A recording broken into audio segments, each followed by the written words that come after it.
Okay, were you born messy or were you born naturally tidy? I've wondered about this question for quite a while. And so today we're going to answer it. I have the answer for you, and it's not a trick question either. So, hello, it's so good to see you today.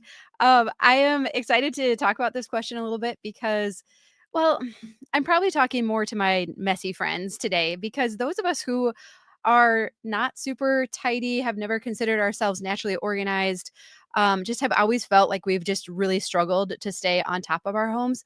We get really hard on ourselves because we feel like we should be the other way and we should keep our house up all the time and whatnot. So I was really fascinated to dive into this a little bit more to know, is it nurture versus nature, right? Did we come born this way where it's just so hard to keep our house up? Or are there other factors at play too? So I had some really interesting research and some really good encouragement for those of us who maybe tend to be naturally messy or just have a harder time staying on top of our homes. A few things that we can do that I think are going to make all the difference. So I think we just kind of understand it, then it makes it a little bit easier to try and figure out solutions for it. So awesome. Well, so good to see you this morning. So I'm going to share a little bit about this, kind of the science behind whether we're born messy or not, and then I'll definitely leave some time to answer questions too. So if you want to hold your questions for just a minute, then we will definitely get to those. So awesome. Actually, I'd be really curious to know right off the bat, for those who are joining us live, do you consider yourself a naturally messy or a naturally tidy person?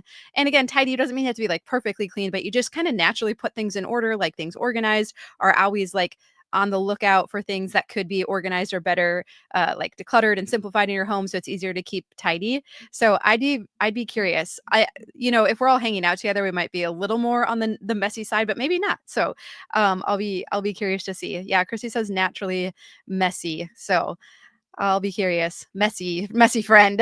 Yeah. Okay. Uh Naturally tidy. Even as a kid, I had things organized. Naturally messy, naturally tidy when the house is under control. Naturally messy, but aware. Yeah. Always trying to be tidy. Our membership group helps me. Yeah, that's awesome to hear. I'm really glad to hear that. Oh, no, I am naturally tidy, trapped in a messy home. Lindy, that's the worst ever, right? I'm really sorry. Naturally tidy, my brain cannot handle messy and cluttered. Oh, okay. Naturally busy, which makes me messy. Well, see, I'm glad you can recognize that too, that it's not a character flaw, right? Messy until purged 85-ish%, now extremely tidy. Yes, Madonna, I love that, right?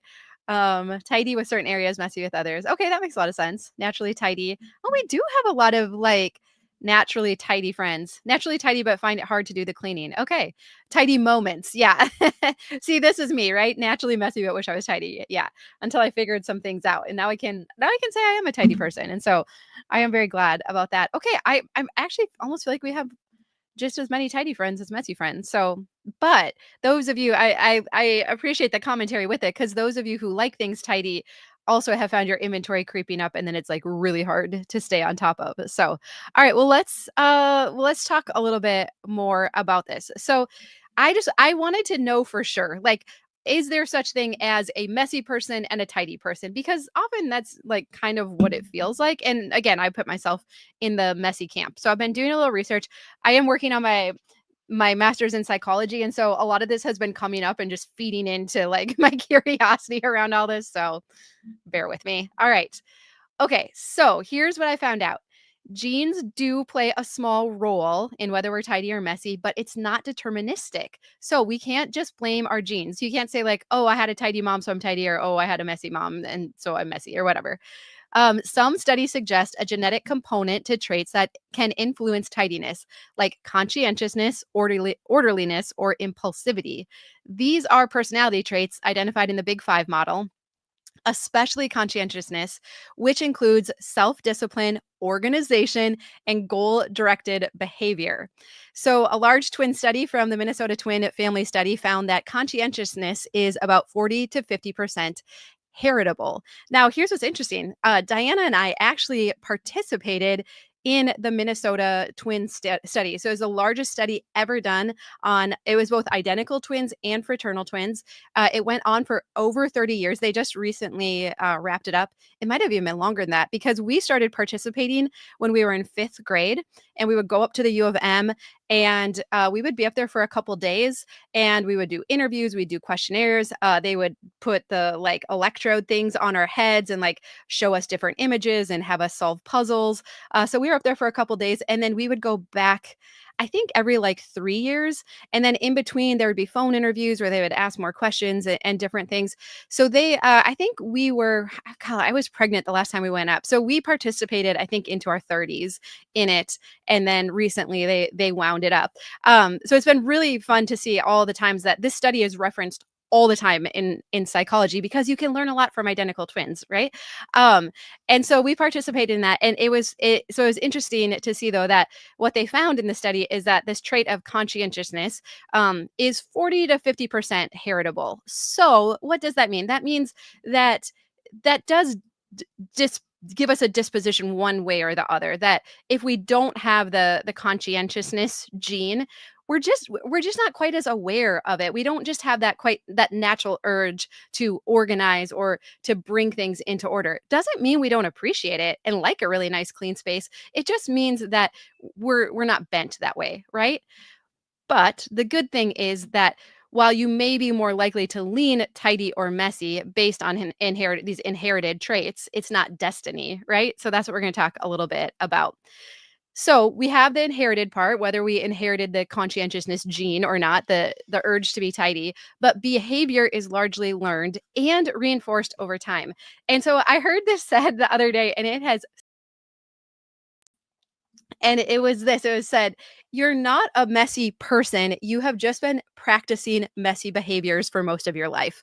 And that stuck with me, and that was also part of what wanted me to dig into this because 'cause I'm like, "Is that true or not? Have I just been practicing being messy, or am I actually a messy person?" Right? So it turns out, like, I do lean messy, but I would agree that I have been practicing being messy, or I had been, for many years leading up to that. So being tidy or messy is a practice behavior often learned through family modeling, right? So what did we observe growing up? Cultural norms. Some cultures value tidiness more strongly than others. Life stage and responsibilities. I really appreciate acknowledging this. People often become tidier when they have children or live with a partner, but we could also add the caveat: many of us, our systems go out the window when we have very stressful life events going on, right? And our systems get thrown out of whack. And then routines and systems, people who develop cleaning routines or decluttering habits tend to stay tidier over time. And this is what feels a little bit unfair to me too, because if you have a bent towards tidiness, then you're more likely to put the systems and routines in place, and then it's much easier for you to stay tidy, right? So it is kind of like you get a jump start, where those of us who aren't as motivated that way, it is a little bit harder for us to get the systems and the routines in place. So I just want to acknowledge that, because if you feel like I have tried all the printables and systems and routines and all that, and they never seem to stick, that yes, like that's fair. There's nothing wrong with you. So, but this is so good. Messiness isn't a moral failing. It's usually the result of repetition, again, practicing those messy habits, shifting priorities, right? Cleaning and tidying can't always be our number one priority, or overwhelm. But I also want to acknowledge those with ADHD or other executive functioning challenges too, because um, often if you do have ADHD, you struggle with clutter and tidiness. This doesn't mean you're lazy or flawed. It means that your brain struggles with things like initiating tasks, prioritizing, or organizing visually. This supports the idea that being messy is not a character flaw, it's often neurological and contextual. And so, again, for our friends who have ADHD or other executive functioning challenges, what we're learning, right, is that you do well with very low inventory. You have to keep your inventory so low if you're going to stand a chance on staying on top of it. And so understanding that, yeah, okay, I have a harder time initiating tasks or prioritizing or organizing visually, then hopefully that can give you permission to say, okay, I have to let go of a bunch of the clutter and extra inventory in my house to help out my brain, right? So that I can work with my brain and not against it. But this is probably the most important thing that I wanted to share with you this morning, and it's how our brains work in regards to inventory. So the brain is wired to categorize and simplify. Our brain is always trying to conserve energy. So cognitive psychology shows that our brains are constantly trying to reduce cognitive load or mental effort. To do that, we automatically group things into categories like kitchen tools or important papers or things for the kids to make sense of the world and retrieve information more easily. Okay, this is the good part though. When there are too many items or no clear categories, the brain struggles. This creates decision fatigue, stress, and even avoidance. So again, for those of us, whether you are tidy but find yourself getting overwhelmed with all the stuff in your house or more on the messy side, this is working against us, right? This creates decision fatigue, stress, and even avoidance, right? So again, what I'm really hoping to tell you today is there's nothing wrong with you, right? If you've been avoiding your clutter and you just feel exhausted even thinking about it, nothing wrong with you, right? We've just been trying to manage way too much inventory and the brain science supports that. So we think like, "Oh, I got to get systems in place and I have to spend a whole weekend decluttering and all this," right? Um and yes, we do, but it is so much harder when we have hyper inventory and way too much inventory. So I like this example. It says, think of it like your brain trying to find a file in a chaotic filing cabinet versus a clearly labeled one. The messier the filing system, the harder it is to function. And I mean, that very much resonates with our homes when they're messy, right? That it's hard to find the things we need. There's no clear categories. And so your brain is constantly bouncing around. Do I have to do that? Is that urgent? Where does that go? What is this? And so it's constantly scanning our environment and the stuff around us and trying to put it into categories. That's why our houses often exhaust us and definitely stress us out. The brain was built for survival, not stuff management. So, evolutionarily, the brain developed to handle threat detection, right? Keep us safe. Relationships are very important to our survival, shelter, and food, not to remember where the extra USB cables or duplicate muffin tins are stored. Managing thousands of items in a modern home taps into working memory, executive function, and spatial awareness, all of which are limited resources. The more clutter there is, the harder it is for the brain to focus, rest, and make decisions. So, again, all of this extra inventory around us is draining our brain. And I think one of the secrets of naturally tidy people, those of you who really do like are naturally tidy, like to organize and all of that, I actually think that those of you that are wired that way understand that you can't have so much inventory because there's no way you're going to stay on top of it. And so again, in some ways, people that do have this bent towards tidiness or conscientiousness, I feel like you make it easier on yourselves by letting go of inventory. Doesn't mean inventory doesn't still creep up on you and you don't get overwhelmed by it, but I think you have a little more awareness that when your systems are breaking down and you can't stay on top of things, that it's time to do a little more decluttering. So, again, this idea of having clutter around us all the time, research shows that visual clutter competes for your attention. In the same way a toddler yelling your name does, your brain keeps scanning and processing everything in the room, which increases stress and decreases performance. Again, this is in no way conducive with us like getting good systems in place and staying on top of our home when our house is increasing stress and decreasing our performance. All right. We've shared this study a lot. A UCLA study found that mothers in cluttered homes had consistently higher cortisol, the stress hormone, levels throughout the day. And it did distinguish that it was women had higher levels than men when it came to clutter. Clutter has also been linked to poorer sleep, reduced ability to focus, and slower cognitive processing, kind of these things we've been hitting on. The prefrontal cortex, which is responsible for decision making and impulse control, becomes overworked when it has to constantly filter irrelevant visual and mental input from clutter. And we had shared this study, I think it was last summer. I had seen this study. They took two kitchens, one that was cluttered and messy, and one that was clean.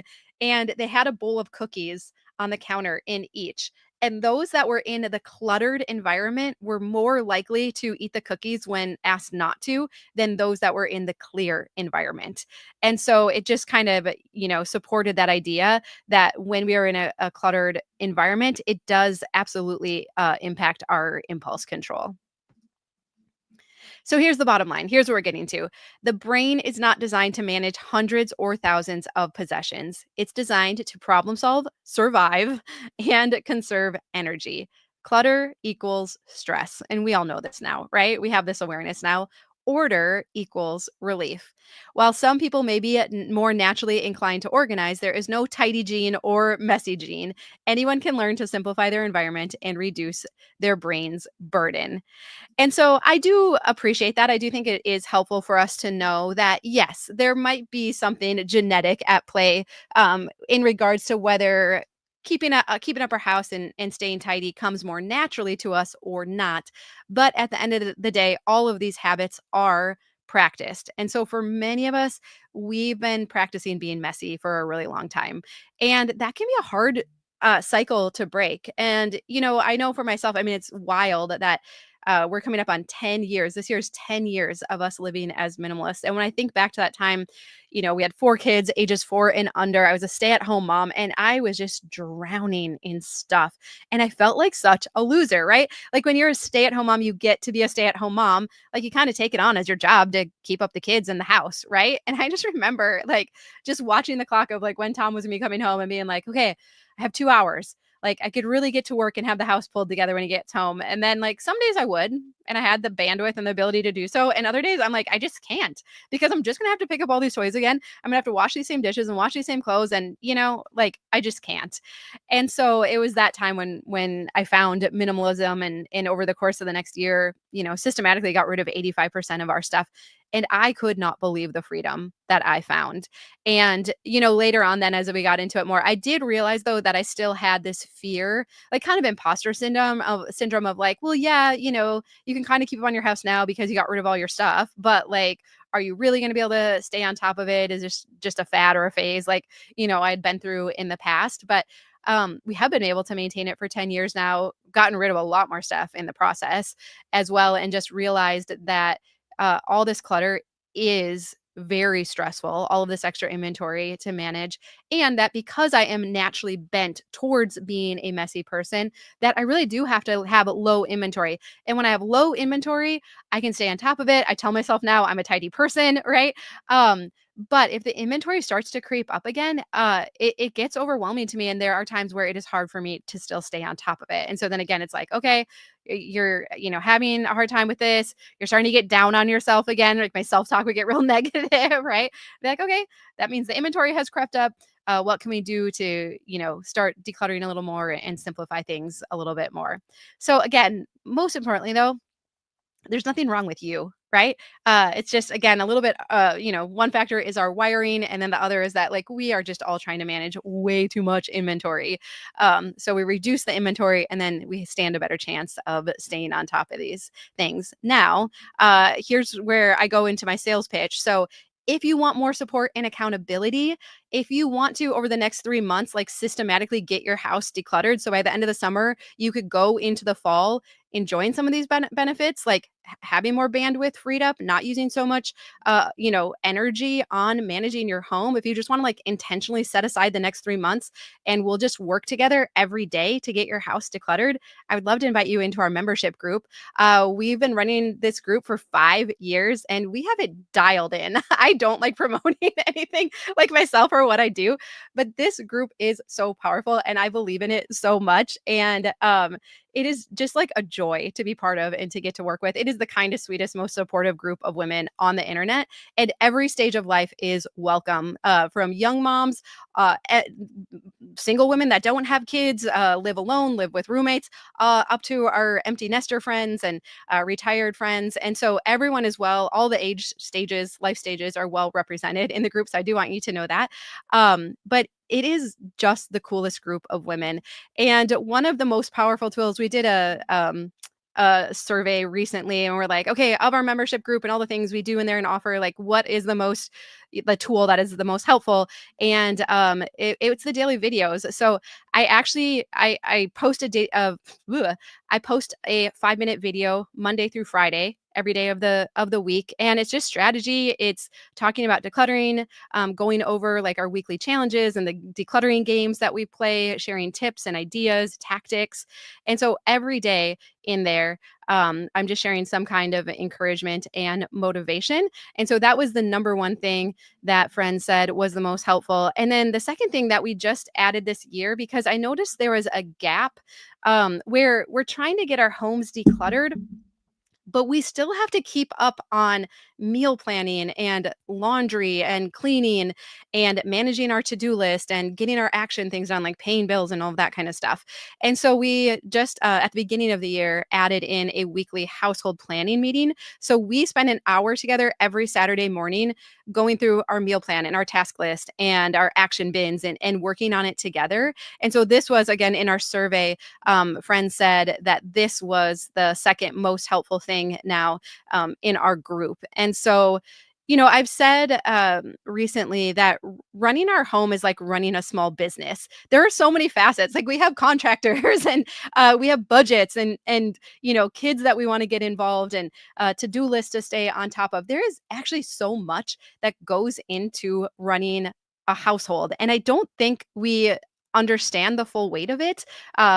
We put a lot of pressure on ourselves to keep up with it all, but I don't think we actually understand how much time and energy actually goes into running our household. But if you stay on top of it, it doesn't have to feel so hard, and it doesn't have to feel like an uphill battle. And so these meetings have been so powerful when we get together once a week. I spend the first part going over, we talk about, meal planning. How do you keep your to-do list? Laundry and cleaning routines. We talk about creating a uniform and clothing rotations with kids and just all these things that, budgeting. We did an awesome budgeting session with Christine from Frugal Fit Mom. And so these things, these systems that we want to get in order in our home. And we know that decluttering helps make all of them easier. Um, but sometimes it's hard to know which one to do and which one to prioritize. And so we just set aside an hour every week to tackle these things. And it has been so cool and so powerful. And it's been really fun to hear the stories now of our friends that have been doing it since the beginning of the year and how they're feeling on top of their home and, they're not feeling behind anymore and like they're drowning. And so that has been really cool to hear. And we also have a jam-packed summer of challenges. So starting in June here next week, we're doing storage wars. So if you have a storage, well, either a storage unit or basement, attic, garage, storage, bedroom, extra room, closets that are overflowing, that's going to be super fun and motivating. In July, we're doing the Great British Declutter Off, complete with guest judges. And then in August, we're playing Clue Clutter-Free Edition. So we have clues and games and challenges with that. And so we have a lot of fun with our challenges, but it keeps it fresh. It helps to create motivation. But mostly what we're able to do, between household planning meetings, live decluttering, our daily videos, we have body doubling every single day, is just create appointments on the calendar and times where you can show up. You're going to be surrounded by other friends that are doing the exact same thing. And it is very motivating. A lot of us struggle with motivation because we are feeling so overwhelmed.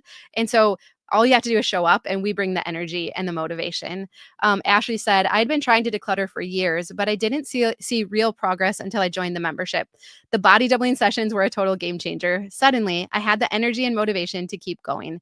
For the first time ever, parts of my home are actually in maintenance mode. I never thought I'd get there, and definitely not this quickly. Erica said, I need daily reminders, especially when life gets hard. Listening to Dawn's short videos each morning helps me start my day grounded.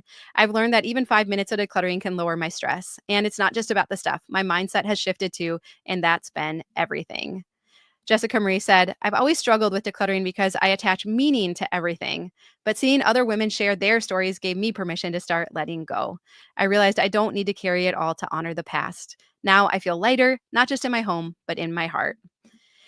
And lastly, Nadine said, I care for my disabled husband and juggle a lot of stuff. Ours, our kids', my mom's. This group feels like a warm blanket when I need support. Just this week, I sold 3 things I had set as a personal goal. Every little win counts. Isn't that just so cool? And so man, I love this group so much. It's such a high quality group of women.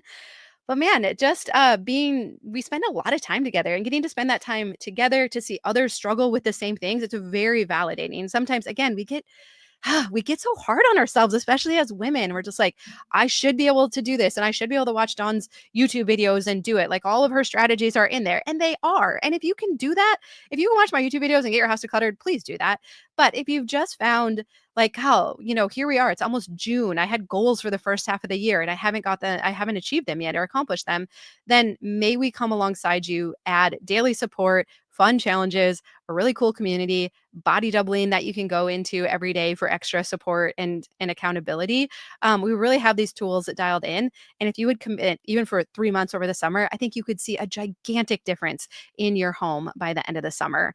And it's just it's it's so important. We live in such a noisy, busy, chaotic world. And I just feel like it's never been more important to get our homes decluttered, not just for us and our own mental health and well being, but for our family too. Like our kids are living in such a busy world. They need a safe place to come home to. And so clearing stuff out, making more room, reducing the cognitive load when we're at home so we really can rest and relax and recharge. We're competent women. Like we can do this, right? We can do it, but we just need the right tools and we have to get our house decluttered. Like like we just showed, it is working against us if we don't. Pamela says, I'm an empty nester and I have been part of the group for years. There is something for everyone. We would love to have you join us. Thank you, Pamela.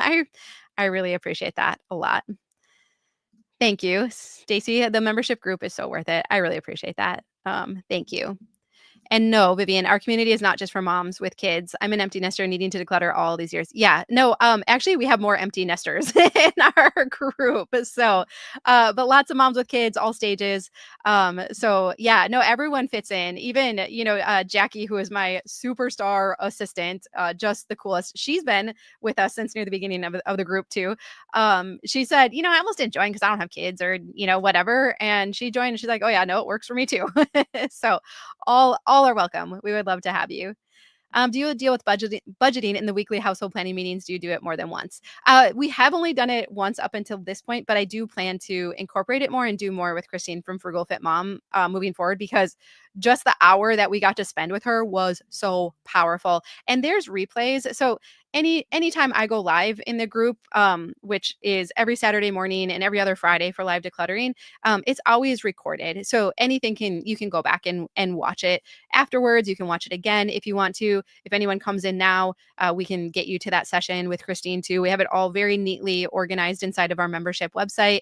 It used to be in the past, you had to be on Facebook to be part of our group, not anymore. We have a really cool, we post everything to our private Facebook group if you like Facebook. But if not, we have a really robust membership website now where we keep everything really neat and tidy, really nicely organized for you. So the group is $22 a month right now is our summer special, normally $45 a month. So if you join now, whatever price you join at, that price will be locked in for the lifetime of your membership. You can quit anytime and we'll give you a full 30-day money back guarantee if it's not for you or anything. No questions asked, just email us and you can have your money back. That's the point, is to help you get stuff out of your house. So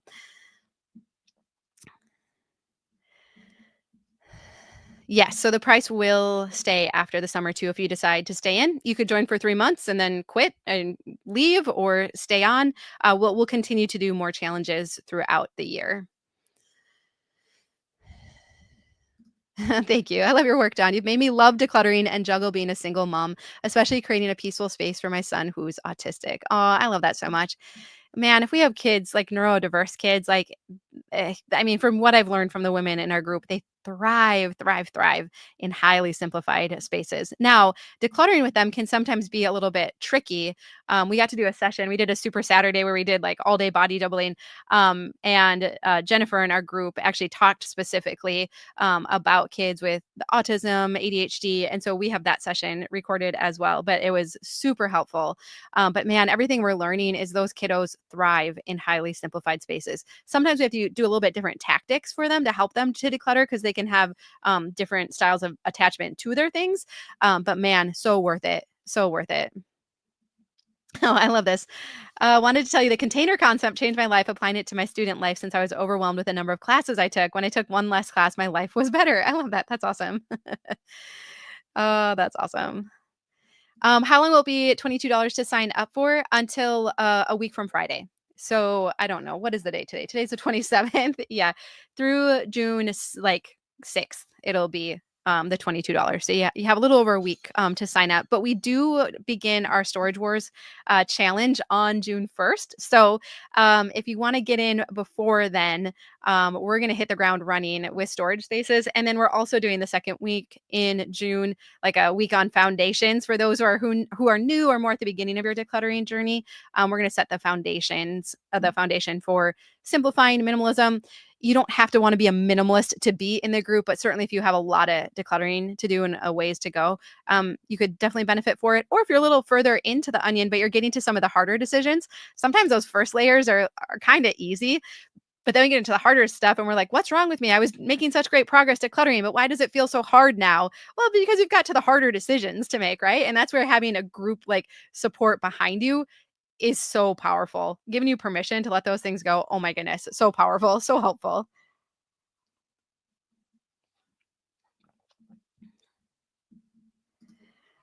My son has ADHD and goes through cycles of wanting to hang on to it all and asking me to help him declutter. He loves his room when we have it cleared. When we have cleared some things from it, he always says, "Thanks, mom." I love that. That's such good encouragement. That's so good. Yay. So true, Dawn. And so worth it. Tanner actually loves our clean, simplified, minimalist home. Yay. I love that. Let's see. Where you work on decluttering your storage spaces, I think. Oh, and I'm not sure if I'm quite following that question. How many hours a week will it take to feel like we are not being left behind in the group challenges? Hey, great question. So here's what I encourage anyone who's just joining is to keep up with the daily videos. So that's 5 minutes a day. And then plan on joining in for the household planning meeting. So that's an hour every Saturday. And then beyond that, if you dedicated about 15 minutes of decluttering a day, you would feel right on track with everyone. But here's the thing. Okay, I have to say this. This is our motto in our membership group. I wish I had a slide with this. You are never behind. You are never behind. I don't This is actually making me feel a little bit emotional right now. You're never behind. It is so important to inside of our membership group that you know that you are never behind because life gets lifey and once in a while we get pulled away. Things happen, right? And so we might miss a week or two or even a month, but you always just jump back in wherever we're at. And we reset at the beginning of every month and kind of at the beginning of every week as well. And so you never feel like you have to go back and catch up on the daily videos. You never have to go back and rewatch the previous household planning meetings. You literally can say, what's today? Tuesday.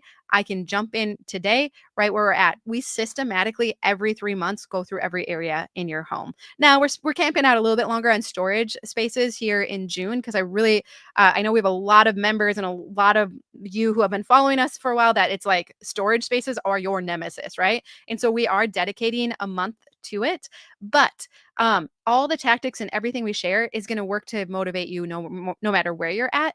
And we do systematically go through your entire house every 3 months. So you can always just jump in wherever you are at. So you're never behind. I don't want to add to your to-do list of, oh, now you got to do this and this and this.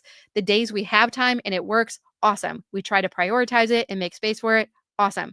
But life still happens. We don't have the luxury of putting life on hold so that we can get our house decluttered. And I know that. I've never understood that more than right now, right? So our tactics are designed to work for those who don't have tons of extra time, who have a lot on your plate, a big cognitive load right now, and you're trying to squeeze it in. Absolutely, like our tactics work for you. Outside of you're never behind. 5 minutes matters is our battle cry.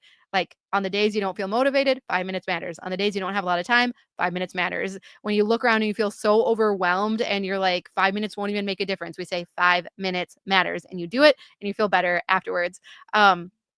There's a quote we've been sharing in our group by James Clear from Atomic Habits. And he says, it only takes 5 minutes to feel back on top again. And so there is something about doing something towards your goal for 5 minutes that gets you back in the game. So 5 minutes matters is our mantra. And, we know that you have a super busy and full life already, but we have to get our houses decluttered, right, in order to free up time in the future.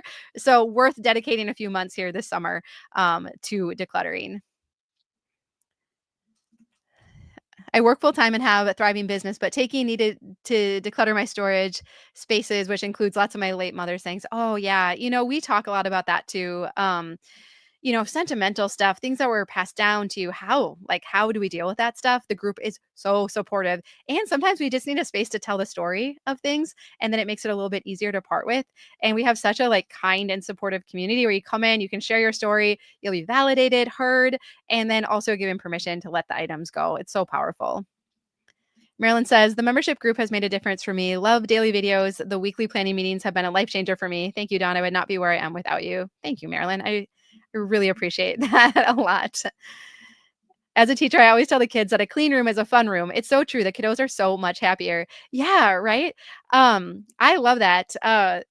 Kids, you know this, right? Like kids love just open space and open rooms. When you get their room clean, they go in and they play around in it. Or if you've ever moved and you just have open space, they just love it so much. Do we have access to old videos when we join? Yes. I should have had a shot here of inside of there. Yeah.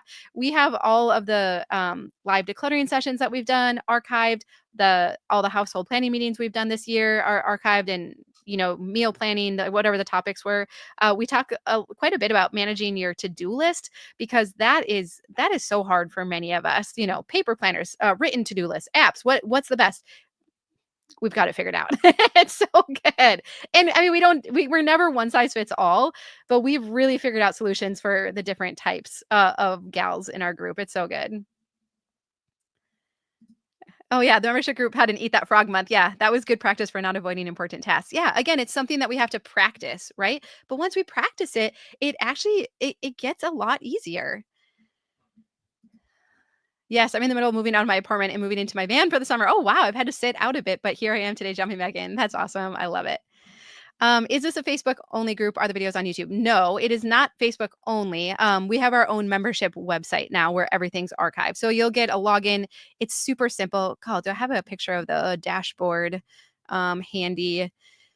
So it was very important to me when we totally redesigned at the end of last year, and it was very important to me that it was very simple and clean. Maybe you'd call it minimalistic and easy to navigate. Because again, I know as women, our brains are overloaded right now. And so the last thing I wanted to do was have it be hard for you to, find something that you're looking for. And we also have our membership email. So at any time you can just email membership at theminimalmom.com, and they will direct you to, if you're like, where is this video? Where's the video with Christine? Where's this printable? Where's the calendar for June? And they'll just help you and send it over. So we have a full concierge service as well.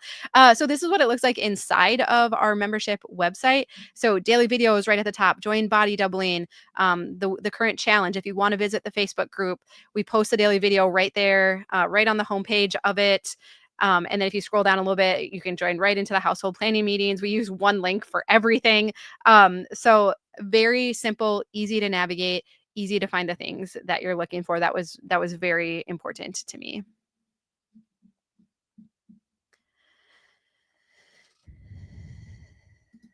Awesome. All right. We can also just answer some general decluttering questions too. If anyone had any just straight up decluttering questions, my point was not just to promote this the whole time. I do believe in it very strongly, and I believe we could help you. Like I said, we just spend a lot of time together, and it's fun, and we get to know each other well. We support each other well. I think even just the validation that takes place in there of there's nothing wrong with you. You're just trying to manage too much inventory. How do we reduce the inventory? How do we get on top of our meal planning and budget and to-do list and calendar? How do we improve the communication moving forward with our spouse and our partner? We have our printable planner that we've all created together too, and it has household planning meeting or business meeting with your partner if you have a partner or spouse, and prompts for each week, things to talk about. That has been really powerful for a lot of women in our group as well. So just really helpful tools. Yeah, Marilyn says, 4 years ago, my husband died and I was living in chaos. Dawn and her membership group have made a huge difference. I do not live in chaos now. It has been so fun to see Marilyn's process. She has done so much hard work. It has been so good. I mean, dumpsters of stuff leaving her house. And we're friends now, too. It's been really fun getting to know her. So Do you keep pictures in a separate storage tote or do they get separated into memory bins? So for me, I throw them into memory bins. I have a lot of photos in my memory bin. You could keep them in their own, but to me, it doesn't make a difference. So I just mix them all together. But that's how I do it.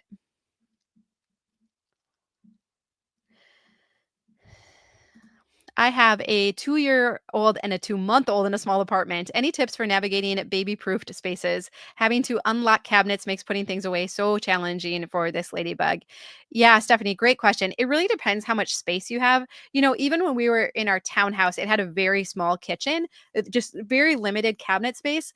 But because I had simplified so much, I was able to keep anything that wasn't baby proof, like up in higher cabinets, and I don't think we had locks on any except maybe the sink cabinet because there was some cleaners down there, but then eventually I just moved them to the laundry room. So I was able to just have things in the lower cabinets like, Rubbermaid containers or even pots and pans. They can't hurt those. So it was stuff that if they went into it and were exploring and pulled it out, then it just didn't really matter. And it was pretty quick to put stuff back because I had simplified so much. So I'm not sure if that's an option for you or not, but I prefer just just keeping baby safe stuff down there, kind of rearranging things to accommodate that and not having to do the locks and that. Ugh, no. Mm-mm. Julia says, we recently moved. Most of the toys are still in boxes. The kids have spent a lot of time outside. Any tips for what to do with the toys? Don't know how many toys they will want when it's colder. Here's the deal, Julia. We talk a lot about this in our membership group. I try not to get too ranty about it. Kids don't need any toys. Kids need open space and tools for creativity. So, we like to talk about open ended toys like blocks and Duplos and Magnetiles. Those are great. Beyond that, we always had a few trucks and tractors, lots of Legos. But mostly, our kids need space. We're not giving them space. We're giving them all these toys that like do the creativity for them. Kids are happiest when they are using their imagination. So even in Minnesota in the winter, when we were stuck inside more, the kids played so much with cardboard and masking tape and scissors and markers and the recycling and just made such cool creations. And so kids are happiest when they are creating. So I would set up the environment to facilitate that. And it does not mean you have to go to the dollar store and stock up on craft supplies. We're talking basic materials here. Let them use their creativity, their imagination. Don't do it for them. They don't need pom poms and pipe cleaners and all of that. So keep it simple. That helps protect your sanity too, right? But I'm telling you, you will be setting them up for success if you do that. Candace says, I just joined your membership group and am loving it. A month ago, when we moved, I'm having trouble getting rid of things I loved in my last house, but don't quite fit in our new home. Yeah, Candace, I'm glad you asked this because that's really tricky, right? To really get our head around the fact that some things like decor pieces or furniture, things that were like cute in your last house, there just might not be a spot for it, right? And so I would say though, let it go. Storing that kind of stuff, you're just going to end up decluttering it like a year from now. I can kind of predict the future when it comes to these things. If you would be willing just to let it go now, you have a chance for a fresh start here, clean slate, open space. I wouldn't try to hang on to stuff from the past. Like I get it, but um I just ended up when I would hang on to that stuff, I just ended up decluttering it later on. So you could just kind of like skip that. So, how often are body doubling sessions? So beginning June 1st, it's every evening from 6 to 9 p.m. Central Time. And then also Saturday and Sunday mornings for an hour after our household planning meetings. And then every time I do live decluttering, which is 2 Fridays a month, there's an hour of body doubling after that too. I'm trying to not make it confusing, but anytime I go live, it's always followed by body doubling. And every night, weeknights and Saturday and Sunday nights, 6 to 9 p.m. So powerful, so powerful. It's so good. As kids are about to graduate, what would be the best tools and advice as they are about to be on their own? I would just really try not to overload them with stuff, like whether they're going to in a dorm room or apartment or renting a room from someone, like really help them to understand that everything is inventory they have to manage and they can get by with so little. They don't need a lot of stuff. The temptation to be like, oh, you need this and you need that. I would say really encourage them to get moved in and then just only like slowly acquire the things they need as they notice that they need it. Lately I feel a bit in a rut. Love my home, but it's feeling funky and stale lately. Any tips for making it feel fresh? I know I need to do a good declutter. Well, Kaylee, it depends. If you have the energy, um, doing room hushing. I did a couple videos about this last summer and fall, but where you take everything out of a room, it is going to give you a brand new perspective. I just recorded a video on this at that Airbnb that I sometimes rent. And it's that kitchen there is not that cluttered or anything, but I took everything out and I'm like, here we go, we're hushing this kitchen. When I only put just a few things back in there and just the things I thought people actually really only use there, it felt like a completely different kitchen. It was so good. It was so good that I almost wanted to take pictures and send it to the owners and be like, "You should leave it like this." Like, it's so good. I didn't. I just put everything back. But, room hushing, where you take everything out and let it sit, for a little while is so powerful. So if you're feeling in a funk, I mean, I do think joining our membership group is also helpful. We keep it fun and fresh. But also room hushing, it can be so powerful. All right. So again, right now, you can join for just $22 a month, regularly $45 a month. If you join at this price, your price is locked in every single month until you end your membership, which you can do at any time. So if it's not for you, we'll give you your money back. You can quit anytime. You can use it for a month. You can use it for 3 months, a year. I mean, by a year, I think you're going to have your house totally dialed in and it's going to feel so good. But for sure, by the end of the summer, with everything we have going on, your house could feel completely different and you could regain your confidence in your ability to manage your home too. And I just want that for you so much. It has, I mean, radically changed our lives. Life has still been lifey, don't get me wrong, right? But it has made the difficult things so much, so much, so much easier to navigate. So that's awesome. And I want that for you too. All right. Well, it's been fun to get this time to hang out with you today. I'm telling you, if you're inside of our membership group, we do this all the time and it's so much fun. All right. Well, I love you. I hope you have a really good day and I will see you again soon.